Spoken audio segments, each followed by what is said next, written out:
अस्सलाम वालेकुम दोस्तों, मेरा नाम है अजीम और आप देख रहे हैं मिस्टर इंजीनियर यूट्यूब चैनल। प्यारे दोस्तों, आज की इस वीडियो में हम आप लोगों को ये बताएंगे कि 3 किलोवाट PV 4000 ज़्यूनिक कंपनी के सोलर इन्वर्टर को किस तरह से रिपेयर किया जाता है। इस सोलर इन्वर्टर के अंदर मसला ये है कि ये एरर 09 पे जा रहा था। बैटरी साइड से जो है इसकी मॉसफेट जली हुई थी, जिसकी वजह से ये बैटरी ना तो चार्ज कर पा रहा था, डायरेक्टली सोलर पैनल पे चल जाता था, कभी एरर 09 कभी एरर 57 देने लग जाता था। तो आज की इस वीडियो में हमने इसको रिपेयर करना है। चूँकि मैंने टाइम की बचत के लिए इस इन्वर्टर को ऑलरेडी ओपन किया हुआ है, तो बोर्ड आप लोगों के बिल्कुल सामने है। ठीक है जी, ये DC साइड की मॉसफेट है। जैसा कि मैं अपनी हर वीडियोस के अंदर ये कहता हूँ, मोस्टली वीडियोस के अंदर ये कहता हूँ कि जब भी आप किसी भी सेट को रिपेयर करते हैं तो सबसे पहले उसकी फिजिकली लुक चेक कर लिया करेंगे, कोई चीज़ डैमेज तो नहीं नज़र आ रही है आपको।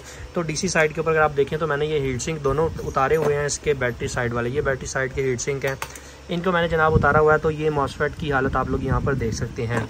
अच्छा, यहाँ पर एक चीज़ क्लियर कर दूँ कि ये जो मॉसफेट का नंबर है IRFB 4110 है। 4110 नंबर की जो मॉसफेट है इसके अंदर लगी हुई है। 6 अदद टोटल थी।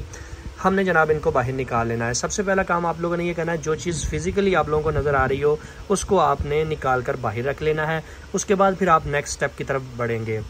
अच्छा, एक चीज़ यहाँ पर एक और क्लियर करता चल दूँ, इन मॉसफेट को निकालने के बाद इसके साथ लगी हुई जो SMD रेजिस्टेंस हैं, जो कि आप लोगों को यहाँ पर निचली साइड के ऊपर नज़र आएंगी इन मॉसफेट के बिल्कुल साथ, जिसमें आपको 4702 हो गया। इसके अलावा 10 ROB होती है, 22 ROB होती है, यानी 22 ओम भी कुछ सेटों में लगी होती है। ये मोस्टली डैमेज हो जाती हैं। अगर आप मॉसफेट चेंज कर देंगे, इन रेजिस्टेंसों को चेंज नहीं करेंगे, तो आपका सेट दोबारा से फिर ख़राब हो जाएगा। अभी हम इसको बाहर निकाल लेते हैं। इन सभी मॉसफेट को मैं आप लोगों को दिखाता हूँ कि किस तरह से आपने इनको चेंज करना है। प्यारे दोस्तों, जैसा कि आप लोग यहाँ पर देख सकते हैं कि जी यहाँ पर जनाब हमारे पास तीनों मॉसफेट इस साइड की, 3 इस साइड की, टोटल 6 मॉसफेट थी। हमने इनको चेंज कर दिया। 4110 नंबर की, सेम नंबर की मैंने मॉसफेट लगा दी। 4115 भी आप यहाँ पर लगा सकते हैं। इसके बाद इसकी बैक साइड के ऊपर ये जो SMD रेजिस्टेंस से लगी हुई हैं 22 RO की, मैंने ये सारी चेंज कर दी। इनमें 1-2 ख़राब थी, मैंने सारी की सारी चेंज कर दी हैं। अगर आप इनको चेंज नहीं करेंगे तो फिर दोबारा से आपकी ये मॉसफेट जल जाएंगे और सेट के अंदर कंप्लेन आएगी। ये काम करने के बाद आउटपुट साइड की ये जो IGBTs हैं, इनको आपने सभी को चेक करना है, यहाँ से लेकर यहाँ तक। ये वाले जो 5 अदद हैं ये अलग से लगे होते हैं, 4 अदद अलग से लगे होते हैं। इनमें भी अक्सर मसला आ जाता है, इनको आपने ज़रूर चेक करना है।